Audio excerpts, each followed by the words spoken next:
యెహోవాకును ఆయన అభిషక్తునికి. ఎవరి అభిషక్తునికి? దేవుని చదవాలి.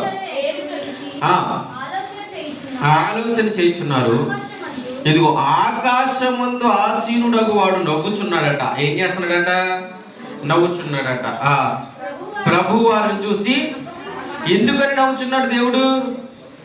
చెప్పండి, ఏమర్థమైంది మీకు? ఇప్పుడు వరకు చెప్పుకున్నటువంటి కీర్తన 3వ అధ్యాయం వరకు 3వ వచనం వరకు దేవుడు ఎందుకు నవ్వుతున్నాడు? చెప్పండి ఎవరైనా. ఎందుకు నవ్వుతున్నారమ్మా?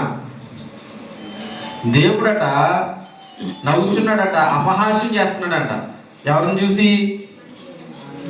ఎవరైతే దేవుడి మీదను ఆయన అభిషక్తుని మీదను విరోధముగా ఉన్నారో, దేవుడి మీదను తన కుమారుడైనటువంటి యేసుక్రీస్తు మీద విరోధంగా ఎవడైతే ఉన్నాడో ఈ కీర్తన గ్రంథంలో చెప్తున్నాడు, వారిని చూసట దేవుడు నవ్వుచున్నాడట. ఎందుకని నవ్వుచున్నాడు?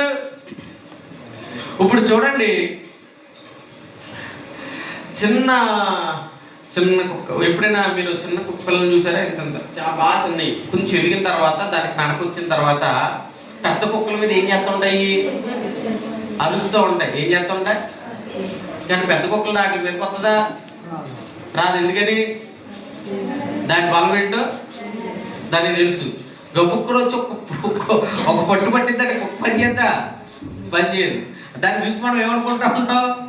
ఆ పిల్ల చిన్న పిల్ల కుక్కను చూసి అది అలాగా పెద్ద ఆటల మీదకి వెళ్తూ ఉంటుంటే అది చూసి వాడు నవ్వుకుంటూ ఉంటాం. ఎందుకంటే దీని బలం ఏంటో మనకు తెలుసు. దేవుడు కూడా ఈ భూరాజుల మీద దేవుని మీద తిరగబడుతున్నటువంటి ఈ బ్యాచ్ ఉన్నారు చూసా, వీళ్ళందరూ చూసి నవ్వుకున్నారట. ఎందుకంటే ఒరే మీ పని ఇప్పుడు కాదు, ఒకరోజు మీ పని ఉంటది. ఆయన కోపం ఎలా ఉంటుందో మీరు చూస్తారు. దేవుడు జాలి పడుతున్నాడు. నవ్వుతున్నాడు అంటే అర్థం ఏంటి? జాలి పడుతున్నాడు. గబుక్కులో ఒక్క మాట దేవుడు నోట్లో నుంచి వారిని నాశనం చెయ్యాలనే ఒక్క మాట వచ్చిందా? వారిని నాశనం చెయ్యాలని కానీ అనుకున్నాడా?